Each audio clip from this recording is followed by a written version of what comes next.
Hello and welcome to Motorology. Myself Himanshu Sharma welcome to you on my YouTube channel. आज की इस video में हम बात करने वाले हैं पिस्टन फिटिंग के बारे में। किस तरह से रिंग वगैरह सेट की जाती हैं, और 3 रिंग होती हैं। पहली 2 कंप्रेशन की होती है, तीसरी रिंग जो होती है वो होती है ऑयल रिंग। तो 3 रिंग होती हैं, पिस्टन में फिट करेंगे। ये टाटा एस का जो है इंजन है, जिसको छोटा हाथी भी कहा जाता है, जो कि 2 सिलेंडर इंजन है। तो देख लीजिए इसकी फिटिंग। आपके कमेंट्स के ऊपर ही आपके बहुत सारे कमेंट्स आए थे कि पिस्टन फिटिंग देखना है हमें, किस तरह से कंप्लीट होता है, किस तरह से पूरा पिस्टन जो है ब्लॉक में लगाया जाता है। वो सारा हिसाब किताब जो है आपको आज की इस वीडियो में देखने को मिलेगा। वीडियो छोटा है, केवल यही चीज़ें आपको इसमें जो है एक्सप्लेन की गई हैं। बाकी डिटेल में इंजन वीडियो देखना है तो आप टाटा इंडिका का 2-3 वीडियो है हमारे चैनल पर, आप उसको जा करके देख सकते हो। लिंक डिस्क्रिप्शन में दे दूंगा, और आई बटन पर भी आप जाके क्लिक करके देख सकते हो।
बने रहने के लिए आपका बहुत बहुत धन्यवाद। अगर आपने हमारा चैनल सब्सक्राइब नहीं किया तो सब्सक्राइब कर दीजिए, लाइक कर दीजिए, शेयर कर दीजिए।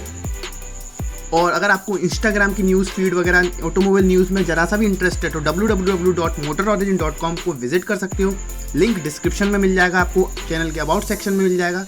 और @motororigin फेसबुक, इंस्टाग्राम और ट्विटर पर देख लीजिए, जिससे आपको जो है ऑटोमोबाइल से जुड़ी सारी खबरें जो है आपको वहाँ पर लगातार मिलती रहे। एट लास्ट बोलना चाहूँगा, अगर 2 व्हीलर चलाते हो तो हेलमेट जरूर पहनिएगा, 4 व्हीलर चलाते हो तो सीट बेल्ट जरूर लगाइएगा, ट्रैफिक नियमों का पालन कीजिए। धन्यवाद।